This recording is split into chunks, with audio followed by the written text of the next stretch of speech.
বন্ধুরা, আমরা কিভাবে অন্ধকার থেকে আলোর পথে যেতে পারি এই গল্প থেকে শিখব। অজয় একজন ধনী কৃষক, তার জীবনের সবকিছুতেই অসন্তুষ্টি বোধ করতেন। তার ক্ষেত্রে ফসল ভালো হলেও মন খুশি হতো না, লাভের পরিমাণ বাড়লেও সুখের ঝিলিক দেখা যেত না। এই অসন্তোষের চক্রব্যূহ থেকে উত্তরণের পথ খুঁজতে তিনি চলে গেলেন গৌতম বুদ্ধের কাছে। বুদ্ধ শান্তভাবে অজয়ের কথা শুনলেন, তারপর বললেন, অজয়, তোমার মনের অন্ধকার দূর করতে হলে তুমি আলোর পথ খুঁজে নিতে পারো। অজয় অবাক হয়ে বললেন, কিন্তু মহাজন, আমি তো সবকিছুই করেছি, তবু সুখী হতে পারছি না। বুদ্ধ হাসলেন, সুখ তোমার বাইরে নেই অজয়, সে তোমার মনের ভেতরেই আছে। তুমি যেখানে খুঁজছ সেখানে তাকে পাওয়া যাবে না। অজয় আরও বিভ্রান্ত হয়ে বললেন, তবে আমি করব কি? বুদ্ধ বললেন, তুমি 4টি পদক্ষেপ অনুসরণ করো। প্রথমত, তুমি তোমার আকাঙ্ক্ষাগুলো কমিয়ে ফেলো। চাওয়া চাই, কিন্তু অতি চাওয়া নয়। দ্বিতীয়ত, তুমি তোমার কৃতজ্ঞতা বাড়াও, যা আছে তা নিয়ে খুশি হও।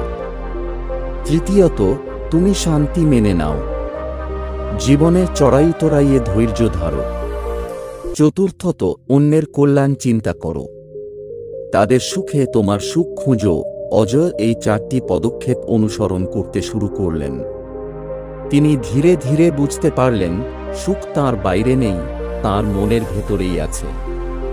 তিনি আকাঙ্ক্ষা কমিয়ে ফেললেন, কৃতজ্ঞতা বাড়ালেন, শান্তি মেনে নিলেন এবং অন্যের কল্যাণ চিন্তা করতে শুরু করলেন। ফল হল অলৌকিক। অজয়ের মনের অন্ধকার কেটে গেল, তাঁর জীবনে সুখের ঝিলিক দেখা দিল। তিনি বুঝতে পারলেন, সত্যিকারের সুখ বস্তুগত লাভে নেই, মানসিক শান্তিতে রয়েছে। অজয়ের গল্প আমাদের সবার জন্য একটি শিক্ষা। আমরাও যদি বুদ্ধের দেওয়া 4টি পদক্ষেপ অনুসরণ করি, তাহলে আমাদের জীবনেও আলোর পথ খুঁজে পেতে পারি। আমরা আমাদের আকাঙ্ক্ষা কমিয়ে ফেললে, কৃতজ্ঞতা বাড়ালে, শান্তি মেনে নেব এবং অন্যের কল্যাণ চিন্তা করব, তাহলে আমাদের মনে সুখের ঝিলিক দেখা দেবে।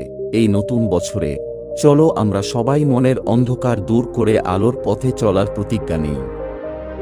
চলো আমরা সবাই বুদ্ধের শিক্ষা অনুসরণ করে সুখের জীবন গড়ে তুলি।